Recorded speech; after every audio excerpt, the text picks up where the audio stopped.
gorgeous Sunday night in New York City. Welcome back to the Big Sunday Show. Rumored presidential hopeful Gavin Newsom is trying to win the black vote. And to do it, his reparations task force is about to recommend to give $250,000 to all slave descendants in California for, quote, housing discrimination. Everyone's wondering if the move will backfire, like this bizarre comment made by then presidential candidate Joe Biden. You got more questions, but I tell you, if you have a problem figuring out whether you're for me or Trump, then you ain't black. That didn't go over so well. Now, before I start this, I want to go to you, David. I want you to kick this off. I want to show you some quotes that Rolling Stone did a piece and interviewed some black voters. Here are a few of those quotes saying, the Republican Party is about getting the government out of your business. Kevin Fulton.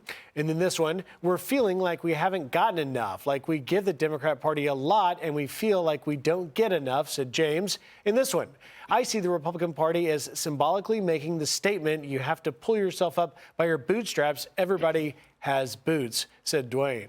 Your reaction to this, is this a dumb move on Gavin Newsom's part? You know, I don't know whether it's dumb or not. The black community is not monolithic, as you and I know, and there will be some people that see this as a great thing. But then again, there's a good percentage, close to 50% of blacks in America that are in the middle class income category based on IRS tax numbers. When you look at this and you look at what they're doing, it is a vote buy-in scheme. It's not to win blacks. It's to buy blacks at the expense of others, including other tax-paying blacks.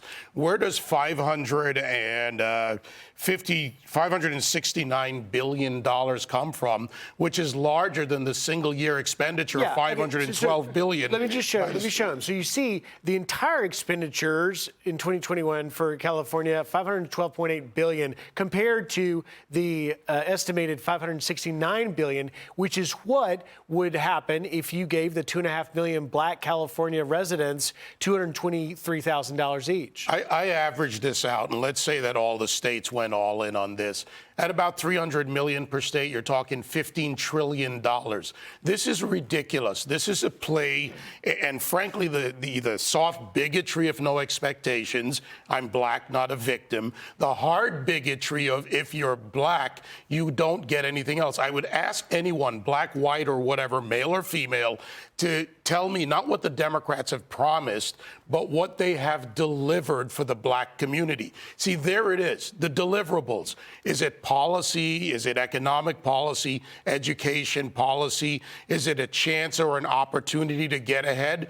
Or is it that literal built-in bigotry of you're a victim because of the color of your skin, and then separate the various elements of the community by economic position in America? There are many who go back and invest in the communities, build businesses. Well, those businesses can't stay when the communities die economically. So what is the outcome of the policy? From the time when Lincoln signed the Emancipation Proclamation, a Republican, to Lyndon Johnson, who said, give them the vote and we'll have those ends, vote in Democrat for 100 years, to where we are today, what has been the deliverable?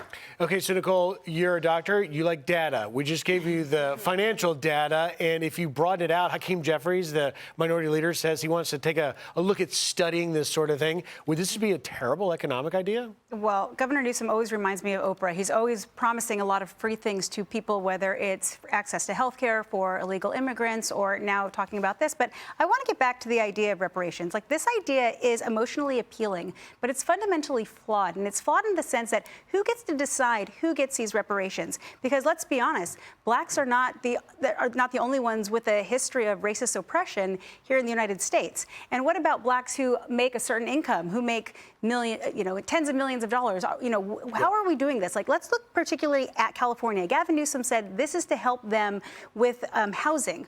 Well, California has a huge housing crisis. You have about 150,000 homeless individuals in California, 1/5 of the nation's homeless population in California. Less than half of those are black. So shouldn't he just focus on the homeless population if the impetus behind this is for housing?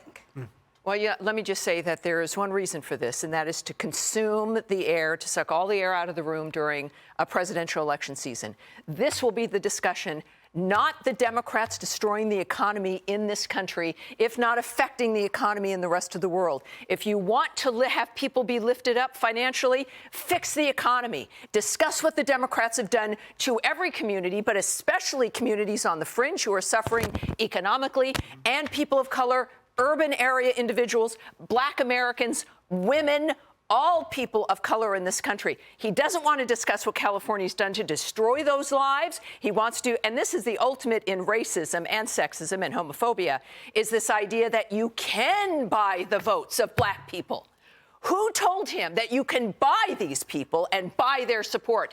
That's the mentality of the Democrats. I was on the left. I was pushing that cart. Yeah. And I wrote a book about this. And the general sense is, when you look at this, this is the racism, and this is the kind of thing that must be rejected. It's the economy that must be fixed, not the idea that you throw checks at people because you want them to live in need of your generosity. Hey, Sean Hannity here. Hey, click here to subscribe to Fox News YouTube page and catch our hottest interviews and most compelling analysis. You will not get it anywhere else.